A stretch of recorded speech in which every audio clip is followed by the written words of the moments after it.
హవేలి గన్పూర్ మండలంలోని దేవుని కూచన్పల్లి గ్రామంలో శ్రీ రేణుకాదేవి ఆలయంలో నిర్వహణకు ఏర్పాట్లు చేశారు గౌడ సంఘం నేతలు. నేటి నుంచి జరిగే శ్రీ మాతా రేణుకాదేవి ఆలయం 20వ వార్షికోత్సవ వేడుకలకు దేవాలయం ముస్తాబైంది. గ్రామంలోని శ్రీ మాతా రేణుకాదేవి విశాంతి ఆలయంలో 3 రోజుల పాటు వేడుకలు అంగరంగ వైభవంగా నిర్వహించేందుకు గౌడ సంఘం నేతలు అన్ని ఏర్పాట్లు చేశారు. దేవాలయాన్ని విద్యుత్ దీపాలతో అలంకరించారు. ఉత్సవాల్లో భాగంగా ఆదివారం మొదటి రోజు సుప్రభాతం, దీపారాధన, గణపతి పూజ, మహాభిషేకం, అలంకరణ, మంగళహారతి, మంత్రపుష్పంతో పాటు గ్రామ దేవతలకు బోనాలు, ఊరేగింపు జరుపుతారు.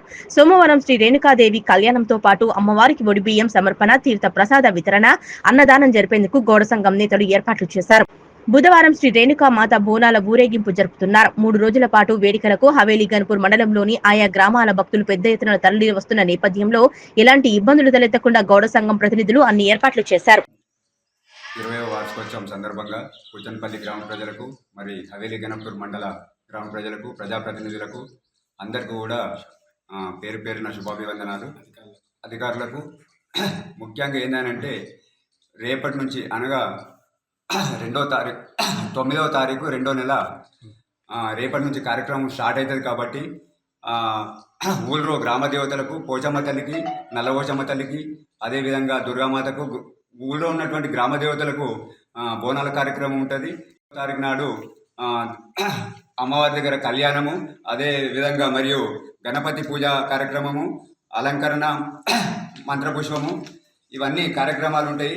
మరి అదేవిధంగా మంగళవారం రోజుకు వచ్చేసరికి అమ్మవారికి బోనాల ఊరేగింపు కార్యక్రమము, అధిక సంఖ్యలో భక్తులు 11వ తేదీ 2/25 మంగళవారము నిత్యన్న పూజ అలంకరణ, మహానైవేద్యము, మంగళహారతి, మంత్రపుష్పము, తీర్థప్రసాదము వితరణ జరుగును. సాయంత్రం 4 గంటలకు రేణుక ఎల్లమ్మ తల్లి కాబట్టి అధికారులు, ప్రజాప్రతినిధులు, హవేలి గన్పూర్ మండలం ఉన్నటువంటి గ్రామ ప్రజలందరూ కూడా అధిక సంఖ్యలో పాల్గొని అమ్మవారి కృపకు కటాక్షలు కావాల్సిందిగా వారికి పేరు పేరున కూడా నమస్సుమంజలు తెలియజేస్తున్నాము. అమ్మ దయ ఉంటే అన్నీ ఉన్నట్లే అనే విధంగా మేము అందరినీ కూడా యావత్ గణపురం మండల ప్రజలే కాకుండా మెదక్ కానీ ఇతర ప్రాంతాల నుండి వచ్చే విధంగా అందరికీ కూడా పేరు పేరున ప్రతి ఒక్కరికి కూడా ఈ ఉత్సవం కమిటీలో పాల్గొని అంటే అంగరంగ వైభవంగా ఈ కార్యక్రమాన్ని దిగ్విజయం చేయాలని ప్రజలందరినీ కోరుకుంటున్నాము.